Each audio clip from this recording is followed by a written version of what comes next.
Well, good evening, everyone, and welcome to our first virtual annual general meeting. So my name is Greg Sarvis, and I'm the general manager of Riverbend Co-op, and it's my pleasure to start off things, I guess, this evening. So first thing, I guess, when we're trying to do something for the first time is there could be a couple glitches. We're going to try our best to kind of work through them. So please bear with us.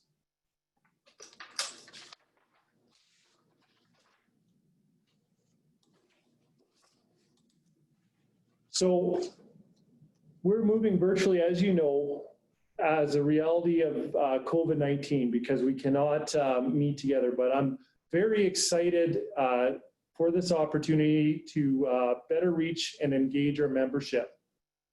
Co-op is a different kind of business and members have their say. We have thought about and done as much as possible to prepare for this evening's meeting to make it an open meeting for our entire membership. So a few things that are a little bit different is with moving motions and such, we're going to use the chat function here. So when a motion is made, if you can move it, if your number is within your name, then that would be great. And then whoever seconds it, so we can record it in our minutes. Failing that, you could unmute yourself and also move or second a motion. When we have an opportunity for a vote, it'll pop up on your screen as a poll. So you'll have 30 seconds to lock in your choice, and there's a submit button in the bottom. So just a reminder, only members can vote, and we ask that guests do not vote. Agenda, minutes, and financial statements have been available on our website, and that it was submitted in advance of the meeting. So we got a sample poll that we're going to try to conduct right now. So the first question, just to get a hang of the vote, is: do you love the Saskatchewan Roughriders? So we'll.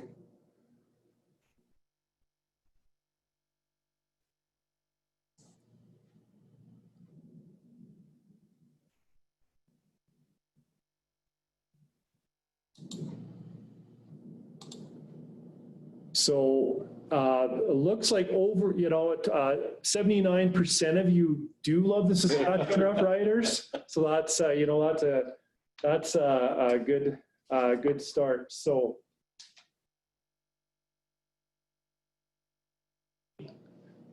this meeting has been called to order.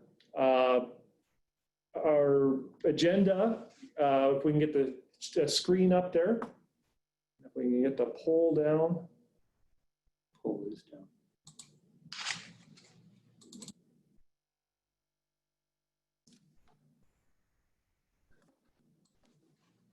Our first order of business is nomination of a meeting chair. First, I'll remind you, we have a question period coming up later in our agenda. So you'll have an opportunity to submit your questions. You can email them in to agm@riverbendcoop.com. Please include your name and membership number, or you can throw questions in the chat as well. So think about your questions. We'll pause for a couple minutes during question period and get to your questions. So our next order of business is the nomination of the AGM chairperson. So I'm going to nominate Garth Whiterman as our chairperson and Greg Sarvis, number 9425. So we're looking for a seconder.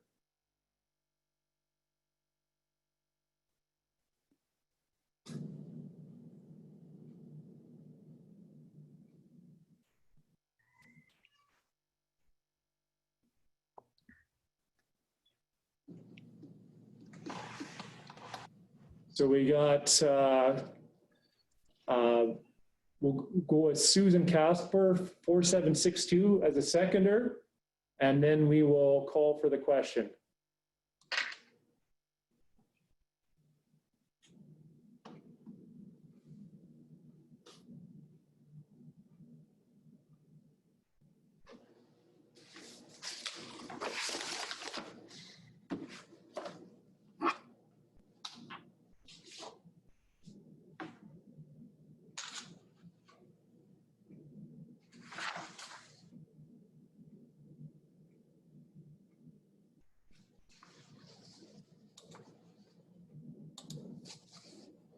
All right, so we declare that motion carried. So Mr. Chair, we will give you control of the meeting. Thank you very much, Craig. I'd like to welcome everyone to our 90th annual general meeting and welcome the guests who are attending. This is the first co-op annual general meeting that's being held via electronic media that we are aware of within Saskatchewan. So Riverbend likes to be a leader, and we definitely are on the bleeding edge of the technology as we go forward. At this time, I'd like to introduce the rest of the board of directors, and if you can see them on the screen, I'll just ask them to wave at you as I go through the rest of the board. Our current vice president is Susan Casper. I see your wave there. Our current secretary is John Harrington. John's giving us the big wave. Thanks, John. Director Barb Cerniak from Bladworth. I'm assuming Barb is there somewhere. Yeah. Oh, yes, there she is. Thanks, Barb. Director Corey Ouellette from Kenaston. All right. Director Trevor Tuplin from Beachy. Thanks, Trevor. And currently we have an associate, Lana Palmer-Lowe from Davidson. Lana, there you are. And an associate, Ed Spigot. Oh. There we go. That is your current board of directors. Thanks, Craig, for doing that. Our first order of business, if we were looking at the agenda, is the adoption of the minutes from the previous meeting held March 27th, 2019. These minutes have been circulated or were available online, so we won't take the time to go through them. I'll just quickly say the meeting was held the 27th of March 2019 with 33 members present as per membership register. I should say a quorum was declared. 31 members present have had voting rights. So if you've looked at that previously, can I ask someone to accept the minutes as presented? Mike France. And thank you, Mike. Can I have a seconder? Trevor? Trevor, thank you. All those in favor of the adoption of the previous minutes? Here's your poll. Remember to click yes, no, and submit.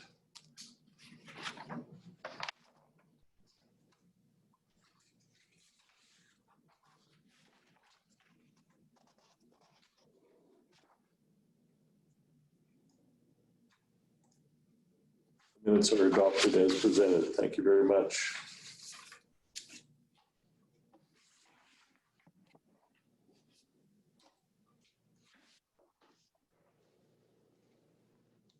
On my agenda, the next order of business is business arising from the minutes. Was there anything in that regard that anyone would have? I'll give you a few seconds to think about it if you've read the minutes. They were straightforward, normal types of things that we're going to go through again tonight. One of the things that will occur is the appointment of our chartered accountants. that type of thing. That's one of the larger orders of business that will occur and the reports. Okay, hearing no business arising, we'll move on to the 6th item on the agenda, which is the reports from Federated Co-op Annual General Meeting and the Riverbend GM's report. I will be presenting the FCL 91st Annual AGM report. 3 of Riverbend's directors attended the 91st AGM. Barb Cerniak and Garth Weiderman as voting delegates and John Harrington as an observer. We were part of 280 delegates representing 142 of the 170 retail co-ops in the Federation. Although FCL sales were down in 2019 to 9.2 billion from 10 billion in 2018, that is the second highest in our history, and it generated $959 million in net profit, of which 649 million was returned to local co-ops. In order to address cash flow needs of local co-ops, FCL instituted a letter of commitment program for local co-ops who purchased the majority of their needs through the Federation in return for quarterly FCL patronage payments. All but 5 of our member co-ops, 4 of which who don't sell fuel, signed the agreement. The co-op refinery complex is our largest asset and is currently in a labor dispute with its unionized employees. The dispute is largely over pension costs and contributions. In 2019, FCL instituted a diversity and inclusion strategy, added the Inspire and Thrive initiatives, and through customer experience was making a difference in members' lives. FCL also hired its first Indigenous engagement manager. Inventory management systems, Tronia and MI9, and new analytics were started. Your federation has 1.9 million members working in a virtual circle. FCL invested 237 million in the co-op refinery complex in 2019. FCL also purchased Terra Grains Fuels ethanol plant. We invested $500,000 in the Saskatchewan Food Industry Development Center. Unfortunately, we also saw the loss of 200 jobs at the Calgary Food Distribution Center due to Calgary Co-op's decision to source groceries from Save On Foods. Time is also set aside for each of the participating retail co-ops from all 15 districts to meet individually to present information on their 2019 sales, activities, operational changes, and local challenges and concerns. Representatives for District 10 were from Saskatoon, Allen, Rosetown, Prairie Feed Mills, Tullis, Delisle, Macquarie, Kindersley, Imperial, and Outlook. The FCL convention is a very worthwhile meeting for directors to attend, to exchange ideas, and it's a very good time to meet people. One of the people that I want to introduce, one of our guests this evening, and maybe she'll be able to say hi, is Valerie Pearson. Val is on FCL's board of directors and is responsible for the southwest portion of District 4 in which Riverbend is located. Val, can you unmute yourself and we'll turn the screen to you.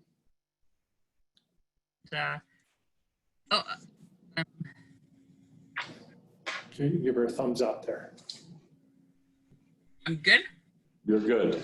Okay. I just got an unmute in front of me here. Yeah, thanks, Garth. I'm glad I said to go after you. I've stroked out most of my notes here. But first off, congratulations, Riverbend. You certainly are leaders. You've had another very successful year. The membership be proud, the board proud, you and your staff team. Starting with this virtual meeting, I think it was basically probably the day after the government, we heard through that they changed the legislation that the co-ops could hold their meetings virtually.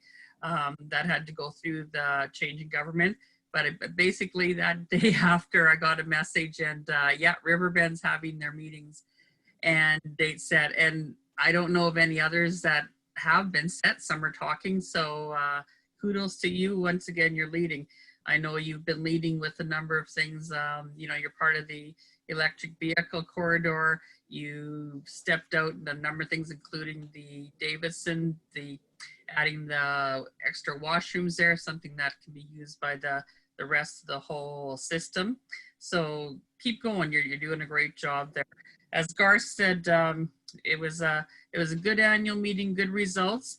Like to almost have the theme that it's not about federated, it's about the system, and that's where try to have the focus. It's about the members who own federated.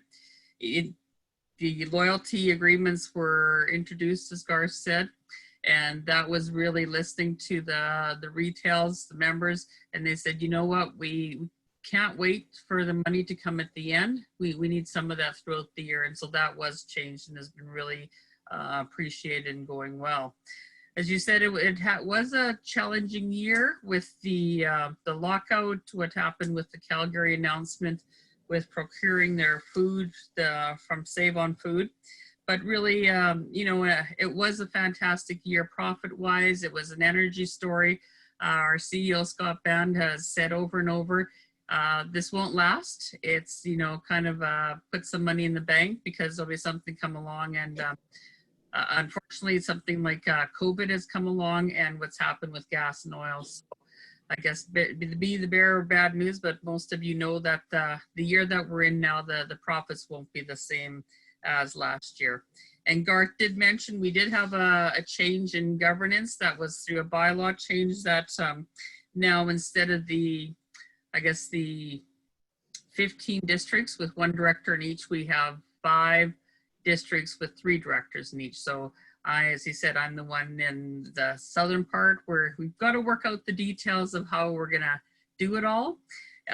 We haven't met face to face as a board since the annual meeting. Everything's been done virtually, just as you've been doing it at your retail too. So once again, congratulations. If there's any questions tonight, be happy to answer them, or if think of questions anytime afterwards, always do not hesitate to get in touch with me.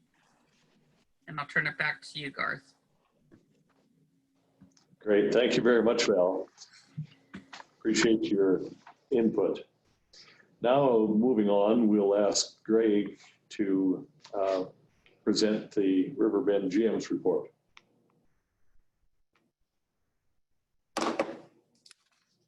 Hello once again. It is my pleasure to present the General Manager's report. So our 2019 fiscal year began in November of 2018, and it was an exciting time for Riverbend Co-op. We were working on a deal to acquire GDT Ag Services that closed in December and brought us 3 new locations in Broderick, Strongfield, and Tullis. The acquisition brought services to our members of fertilizer, so being able to access dry, liquid, and NH3, and really to access FCL's asset of the Hanley fertilizer terminal, crop protection, and seed. The environment, on the other hand, in 2019 was quite challenging. We expected some challenges with our new acquisition, but Mother Nature didn't help us out very much. Dry spring conditions impacted our seeding decisions on farm and also resulted in limited spraying. Poor conditions for harvest resulted in many acres that were harvested later, some within the last few weeks. So certainly there was less demand for petroleum products, crop protection, seed, and farm equipment. I think that, you know, the one key thing to realize is we're not really in a bubble that like our results do correlate with what's going on out in the economy and how our customers are doing. If customers are feeling really good, they're spending, you know, they're making some more purchases. In times where there is uncertainty, everyone's tightening up the belt and they're not spending as much. And as a result, create some challenges for us in the business, because a lot of things that we do is in a short window of the year. So we build up for a summer business. Our Q3 and 4 are our busy time, and we do have to ramp up for that period. And if it doesn't happen, well, we've had the staff and everyone to prepare for it. We did achieve record sales of 72.5 million, but as a result, for the things I mentioned earlier, we generated less gross margin dollars than we would expect due to weather conditions. So our net savings for 2019 was $1.3 million, which includes over $2 million in depreciation.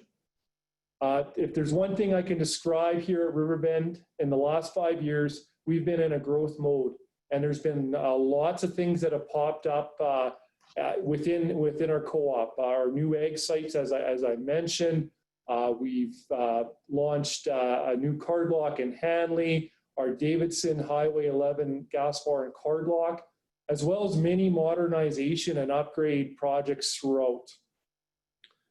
So the good news is we're in good shape, but there is a price to be paid for that.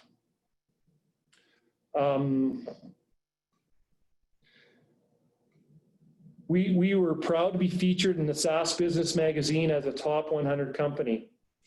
In the 2019 edition, we were ranked the 85th largest business in Saskatchewan, up from 94 from the previous year. And it's because of you, the members, that make this possible. Our Riverbend community was also fortunate to receive funding from the Co-op Community Spaces program. We presented a check last summer and had a well-attended barbecue, and the check was for $126,000 for a first-class outdoor skating rink that we hope is completed here this summer and enjoyed next winter. I know it's hard to think about winter right now. I'm sorry to break the news to you. It is coming, but hopefully we get a few months of summer before that.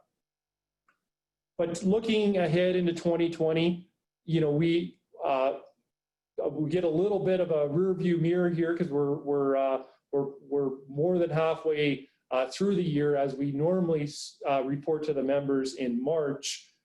But certainly, as you're aware, there are some further challenges out in the landscape. As Garth mentioned in his report, there is a ongoing labor dispute at the Co-op refinery complex in Regina. And although we've been able to source petroleum, extra planning and coordination has been required to get the fuels that our members need. We look forward to the Co-op refinery complex and Unifor reaching a sustainable deal that will allow our federation to thrive into the future. COVID-19 has definitely added some complexities and has impacted our business. We definitely have seen, a lift in our food business, but our gas bar business has seen a large decline. Also, there's been a large hit, or you see a suppression in price in the oil and gas business, which definitely everyone enjoys the lower price in fuel. However, there's likely going to be some impacts with that sudden drop. As you're likely aware, there's been several adjustments made in our business to adapt our business to this new COVID-19 reality. And 2020 marks our 90th year in business, and our team was busy behind the scenes planning events that would occur throughout our trading area to celebrate this milestone. Unfortunately, most of what we planned cannot proceed at this time. But as we navigate through the COVID crisis, I can't help to think about our 90 years and from the time we were incorporated. Think about it, 1930, the beginning of the Great Depression. Our co-op was formed and made it through that. We made it through a world war and other conflicts. We've made it through financial conflicts. And I'm confident through the COVID crisis. We're gonna make it strong on the other side of this crisis as well. I think what we've really learned is our co-op provides essential services to our community. We make life better in our community. I'm very proud to be a part of this legacy, and our entire board and team have been working hard to make our co-op even better to pass on to the next generation. I am so proud of my team here at Riverbend for the hard work and dedication that they have for this co-op. I would like to express my sincere appreciation to our entire team for their incredible work during the COVID-19 crisis. We've added new safety procedures, new services like grocery delivery and delivery in our other commodities, and a pickup service almost overnight. There was an enormous amount of work and teamwork behind the scenes to ensure customers receive the essential supplies that they require. Thank you so much for your dedication to our co-op. I'd also like to take this time to thank our board of directors. The board comes to meetings every month with the best interest of our co-op and communities in mind. Thank you to the board of directors for your guidance and support and allowing me to serve as general manager of Riverbend Co-op. Thank you, thank you, thank you, Team Riverbend and our members for making our co-op possible. This concludes my general manager's report. So I would like to move that the FCL AGM report and GM report be accepted as presented. So Greg Sarvis, member number 9425. Thank you, Greg. Can I have someone second that motion, please? Graham Getz. Graham, thank you very much, Graham. Now we'll have our poll question, and you'll have 30 seconds to respond. Please click yes or no and hit submit. Thank you very much.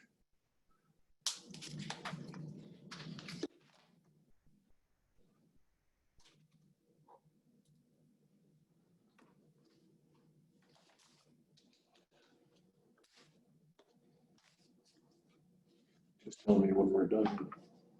Graham or Justin? Thank you. That motion is carried. Moving on to the agenda, I'll ask Justin Turton, Riverbend's controller, to present the auditor's report and the 2019 financial report. Justin, take it away.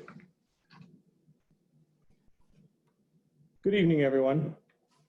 Our independent auditor's report was prepared by Myers Norris Penny, MNP LLP, and here's just a brief summary of their report. To the members of Riverbend Cooperative Limited, we have audited the financial statements of Riverbend Cooperative Limited, which comprise the balance sheet as of October 31st, 2019, and the statements of net savings and retained savings and cash flows for the year then ended, and notes to the financial statements, including a summary of significant accounting policies. In our opinion, except for the effects of the matter described in the basis for a qualified opinion section of the report, the accompanying financial statements present fairly in all material aspects the financial position of the cooperative as of October 31st, 2019, and the results of its operation and its cash flow for the year then ended in accordance with Canadian accounting standards for private enterprises. If you want to read the full report of the auditor, it is found in the financial statements available on the AGM website. Looking at the financial situation of Riverbend for the 2019 fiscal year. So as Greg mentioned, our sales for the year topped at $72,486,457, which is a 20% increase from the previous year. Our gross margins were $9.7 million, up 13%.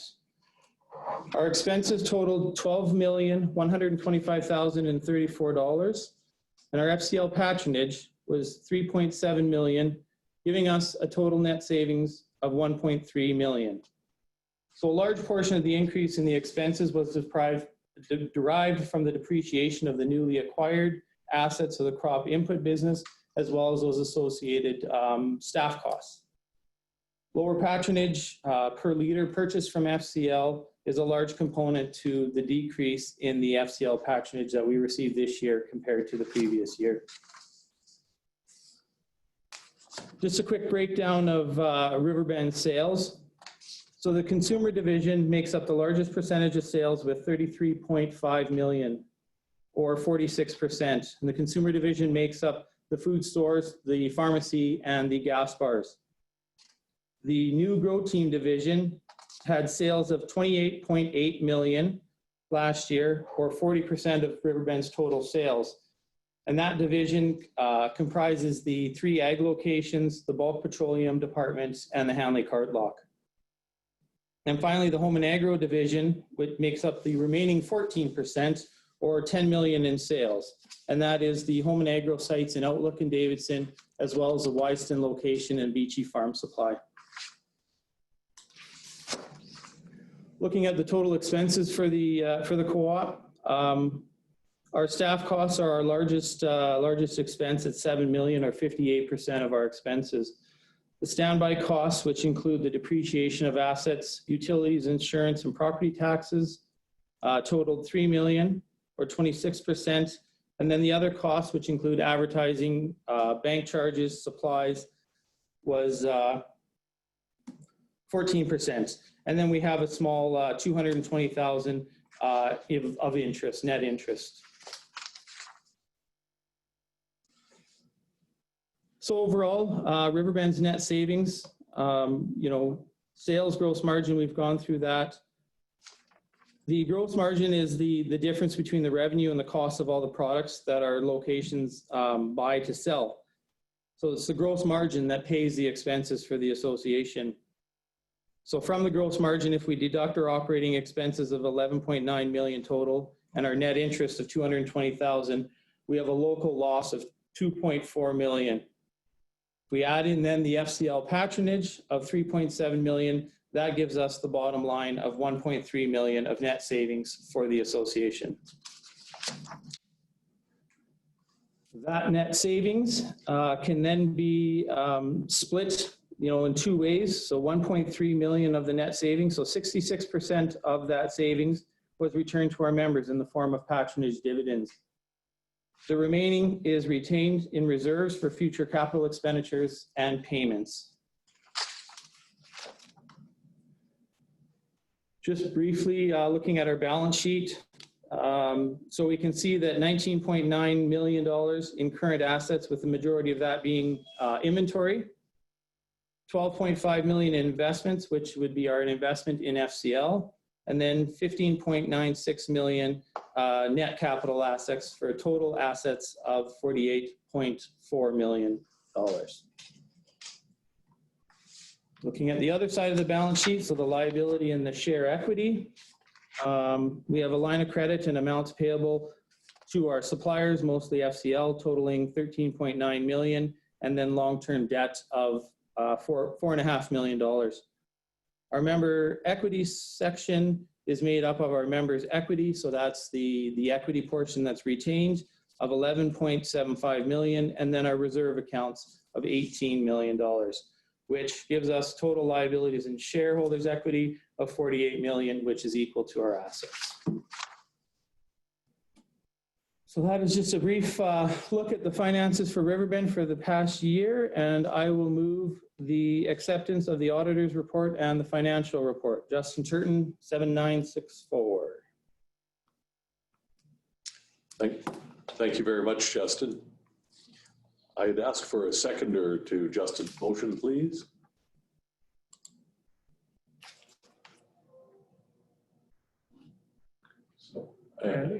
And there we have it from Brandy. Now we'll take the poll. As you realize, this is just a little different than the ordinary meeting where we'd have questions and some discussion, that type of thing, but please post those through the chat if you would later. You have a moment to vote now. Please vote and submit.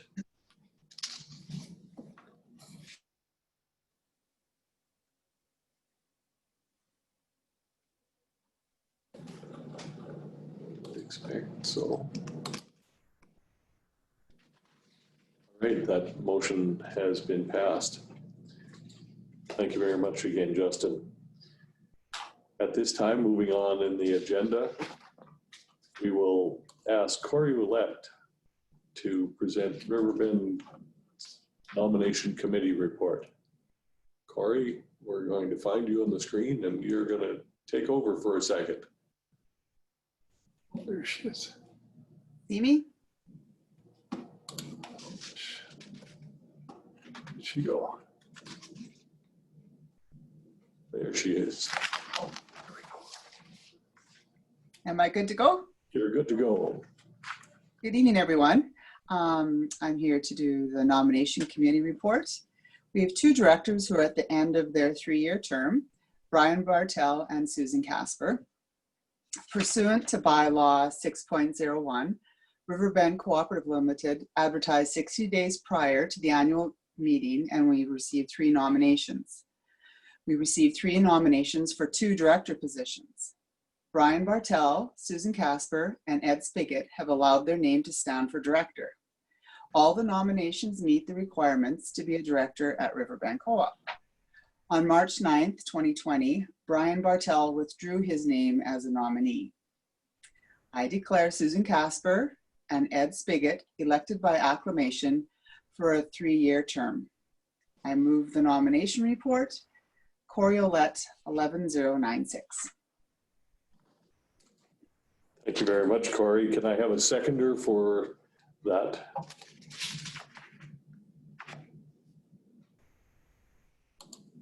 I see Danielle. Is that right? The motion. And we're getting ready to have the vote. All those in favor? Justin will get the poll question going here for you shortly. It's up.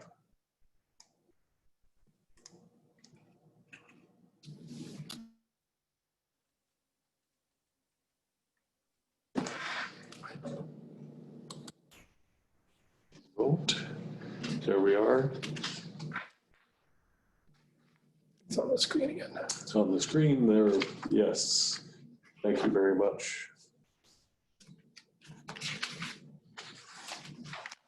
Now, I'm going to turn things over to Greg to lead the elected directors through their commitment to office.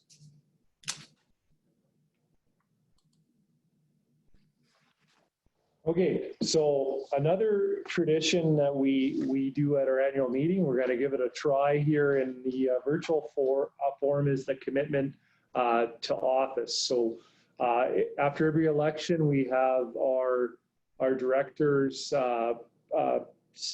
sign on to the commitment of office that they agree to certain things and to uphold certain things for the office. What I will do is when I read a statement, if the directors can give us, the membership group, a thumbs up, that will be kind of your way of saying you are in agreement to that. So I'm just gonna see if I can get Garth in the picture a little bit here. I can roll over if you want. And you could also unmute yourself. So as directors of Riverbend Co-op, you recognize that in taking the place of the board of directors, you've accepted an important position. Your duties extend far beyond the boardroom of the cooperative as a part of a worldwide movement based on the values of self-help, self-responsibility, democracy, equality, equity, and solidarity. So after each of the statements, if you can give me a thumbs up or say I will, we'll go through them.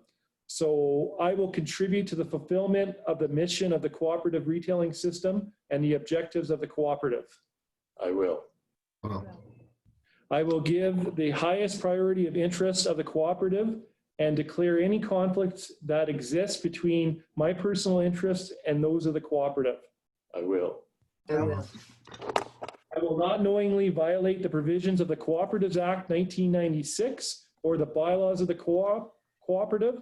And if a violation of the act of the bylaws becomes known to me, I will disclose it to the cooperative. I will. Well, I will support the decisions of the cooperative board of directors and recognize the confidentiality of the discussions that lead to these decisions. I will. I will. I will facilitate communication amongst the members of the cooperative by reporting to the cooperative's members the decisions of the board of directors and communicating the viewpoint of those members to the cooperative. I will. I will participate in educational opportunities to enhance my contribution as a member of the cooperative board of directors and as a cooperative leader. I will. I will. I will patronize the business of the cooperative to the best of my ability. I will. I will. I will assist the members of the cooperative to understand and fulfill their responsibility as members. I will. Well, I will exercise honesty, loyalty, care, diligence, skill, and prudence in carrying out my duties as a board member. I will. I will. Well, Ladies and gentlemen, your board of directors. We can give a virtual clap, maybe. Great.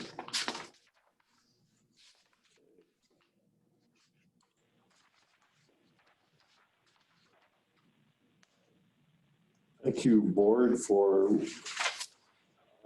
my fellow directors, I should say, for your willingness to serve. It's much appreciated. Moving on, our next order of business on the agenda is the appointment of auditors for 2020. I'll turn the camera over to Justin. Thank you, Garth. So for the importance of accountability to Riverbend memberships, I recommend the appointment of Myers Norris Penny MMP LLP as the external independent auditors for Riverbend Co-op's 2020 fiscal year. So I so move Justin Turton 7964. Could I have a seconder for that motion? Ryan Erickson seconded. Ryan's number 7610, if I'm reading rightly. Thank you very much, Ryan. Oh, here comes the poll question, everyone. If you'll please vote.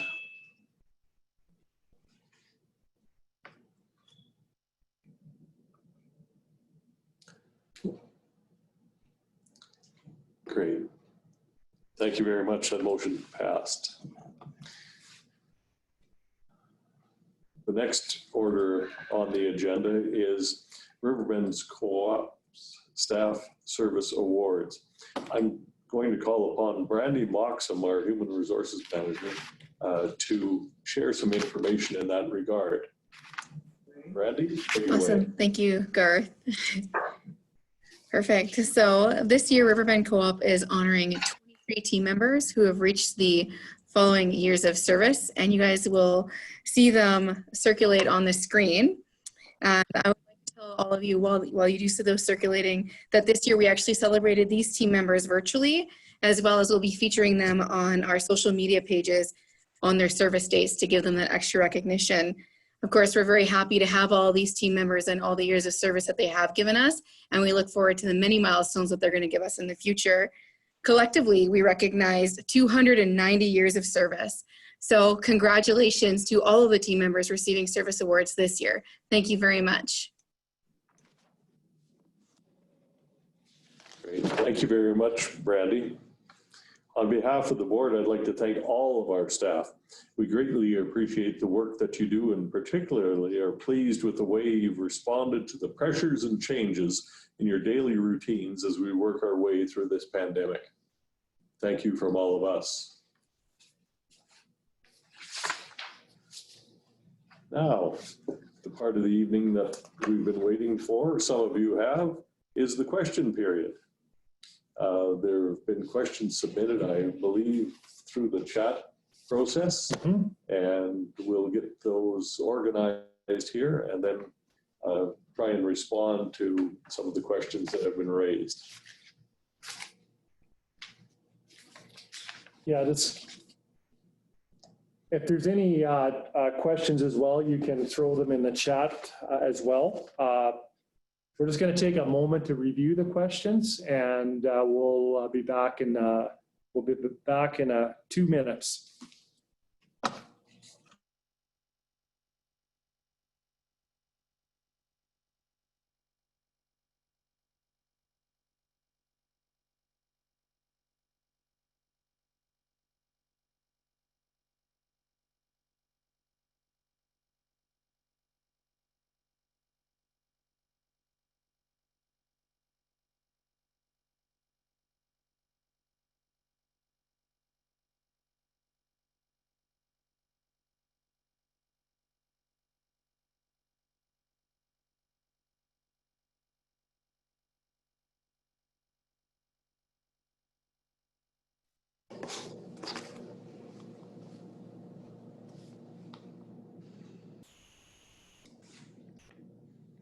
Okay, so we got kind of 2 questions kind of linked to the financial statement. So I'll kind of give you a summary of the questions. So the question is, I understand that 2019 was a transition year due to the acquisition of GDT.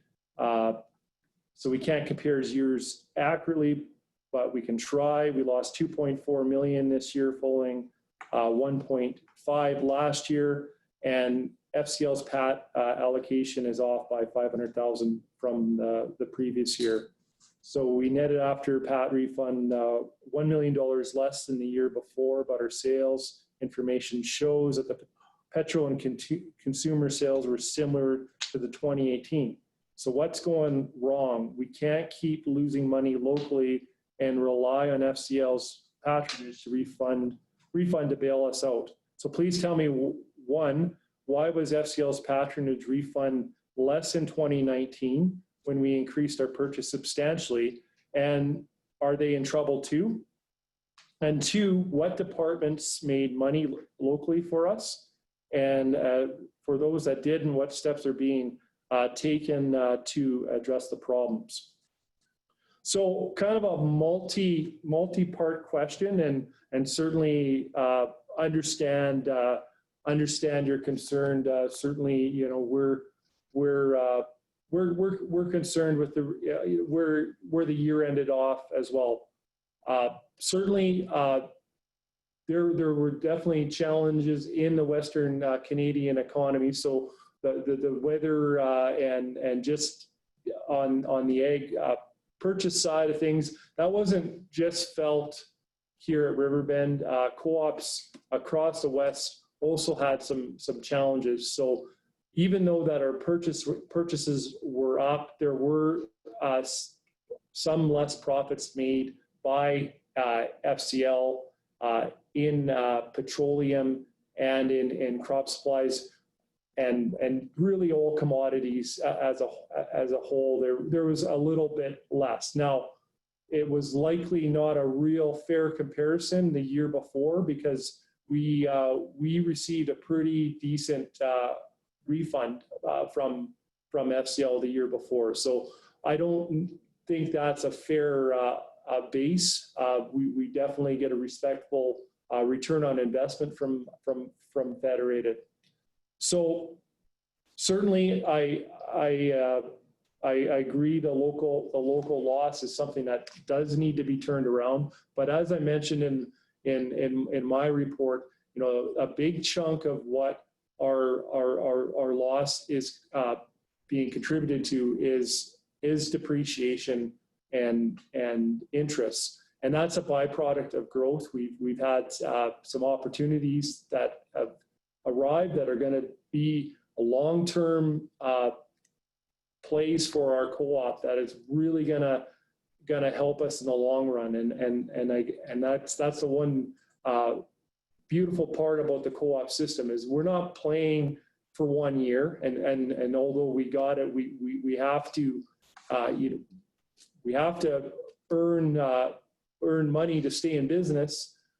Certainly we can look much further out to invest and to get the services that our members need. And I think a prime example is if you look back over the last 3 months through the COVID-19 crisis, you know, we were set up, our supply chain was set up, and we really, you know, I'm a little biased sitting in the seat, but we were more prepared than our competitors.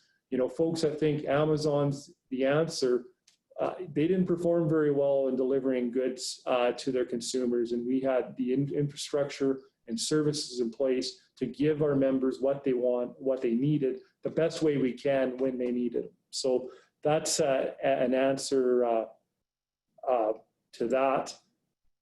The next question is, again, related to segments. So how they're presented in the financial statement. We definitely have to have full disclosure with our membership, with our financial statements, but you got to acknowledge as well, our financial statements are public domain.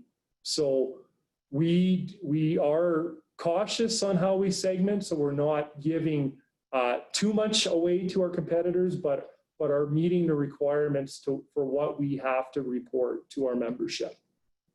So I hope those answer the questions, and if not, we can take kind of some more questions offline. So. Greg, are there any other questions? I don't know if I see. No, I haven't seen any. So I think that's it for questions. No, it's the bottom line of your co-op is of importance to us all, and it's continually being reviewed. As Greg said, the depreciation is something, the purchase of the assets of GDT and the timing of that purchase, which we weren't in control of, had an impact on the bottom line as well with the sale of agricultural product. So going forward, we are hopeful that things will, once we get through the 2020 year into 2021, things will straighten around for us in that regard. And as I say, we are, as a board, continually asking Greg the hard questions and reviewing things as to how we can turn things around. But it does depend upon you as members supporting this cooperative. And all of you that are attending this meeting obviously are interested members, but we've got to try and engage more of our membership and have more participation to them. The COVID has been particularly good for sales in the grocery stores. For example, Beachy Kenniston and Davidson Outlook as well have done very well during the COVID crisis. Unfortunately, as Greg said in his report, our sales of gasoline are down due to the fact that no one in the province is traveling. So big changes that occurred in a very short order. So it'll be interesting to see how this up and coming year comes. Anyway, we appreciate the questions, and if there's any more information required, feel free to contact Greg at the office, and we'll try and respond to you as best we can. Now, the next order of business on the agenda is new business. Does anyone have any new business that they want brought before this AGM? We'll put it in, type it into the chat if you do have something that you're concerned about or something that you want the general meeting to discuss. We'll just give you a minute or so to type if you've got a question, or unmute and speak to us.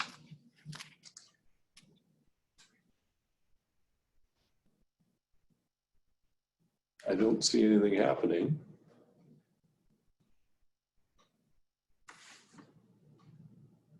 Control room, is there anything coming in terms of? No.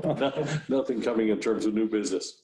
All right, at this time, I'm going to ask for a motion of adjournment from someone. But just before that happens, I'd just like to thank you all for attending the first virtual AGM of a co-op in Saskatchewan that we're aware of.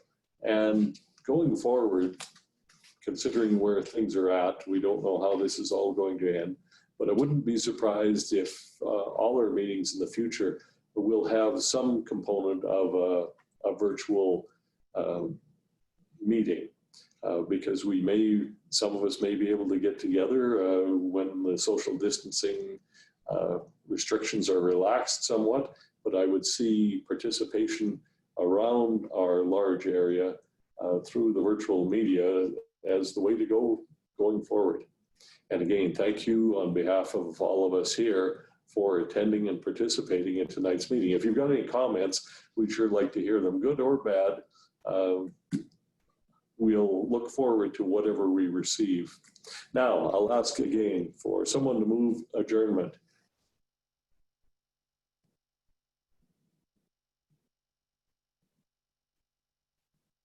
Can I have someone move the adjournment of the AGM? Aaron Garvey. Aaron, thank you very much. Are all those in favor?